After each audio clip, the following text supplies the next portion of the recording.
Sunil, thanks for joining.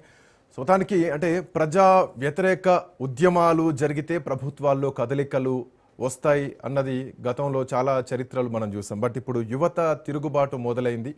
దేశంలో జరుగుతున్నటువంటి మరి ముఖ్యంగా ఇప్పుడు ఏదైతే నీట్కి సంబంధించినటువంటి పరీక్షా పత్రం లీక్ కావడం, ఈ లీకేజ్ సంబంధించి ధర్మేంద్ర ప్రధాన్ విద్యాశాఖ మంత్రి, కేంద్ర మంత్రి రాజీనామా చేయాలన్న డిమాండ్ దేశవ్యాప్తంగా నడుస్తోంది. ఈరోజు జంతర్ మంతర్ దగ్గర కాక్రోచ్ పార్టీ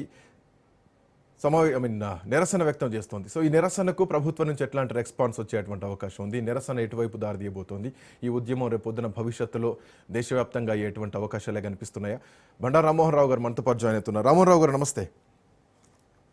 శ్రీకాంత్ గారు నమస్తే. మొత్తానికి ఇంటర్నెట్ నుంచి రోడ్ల మీదకి వచ్చేసాయి బొద్దింక జనతా పార్టీ, కాక్రోచ్ పార్టీ. సరే, బొద్దింకలు అందామా ప్రస్తుతానికి మనం ఈ అంశాన్ని. ఇంటర్నెట్ నుంచి రోడ్ల మీదకి వచ్చేసాయి. రోడ్ల నుంచి వ్యవస్థల్లోకి వచ్చేటువంటి అవకాశం ఉందా?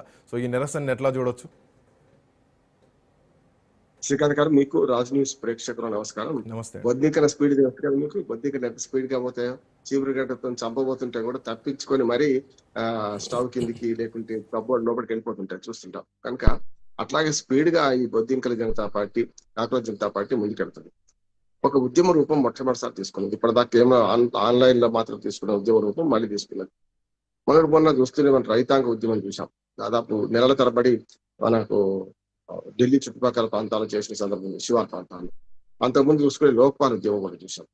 ఇవన్నీ ఒక రకంగా ఇప్పుడు యువత ఆ వ్యవస్థలో ఉండే కొన్ని లోపాలను వ్యతిరేకంగా చేస్తుంది. అందులో ముఖ్యంగా ఈ నీట్ ఎగ్జామ్ లో ఏదైతే అవకతవకలు, OSM ఆన్ స్క్రీన్ మార్కింగ్ లో జరిగిన అవకతవకలు జరిగినని చెప్పి మంత్రి గారు స్వయంగా ఒప్పుకున్నారు. సమస్య లేదు. కానీ దీన్ని ఇట్లా 2024లో అయింది, 2026లో అయింది. ఇట్లా విద్యార్థుల భవిష్యత్తులో ఎందుకు ఆడుకుంటున్నారని తీసుకున్న సమస్య చాలా తీవ్రమైంది. నిజంగా తీసుకున్న సమస్యలో చాలా వాస్తవం కూడా ఉంది అంటున్నానే. కానీ రాజీనామా పరిష్కారం అవుతుందా కాదా అని నేను విభేదిస్తున్నాను. ఒక మంత్రి రాజీనామా చేస్తే మొత్తం అయిపోద్దా సమస్య? దీనిలో ఏం చేస్తే బాగుంటుంది? ఎప్పటి నుంచి చెప్తున్నాను, అది కాక్రోచ్ జనతా పార్టీ మొదలైనప్పుడు చెప్తున్నాను, ఉపరితల అంశాలకు ఉద్యమాలు పనికొస్తాయా? ఉపరితల అంశాలు పట్టుకొని మొత్తం మంత్రి రాజీనామా చేస్తే సమస్య పరిష్కారం అంటే కాదు. కాకపోతే నైతిక బాధ్యత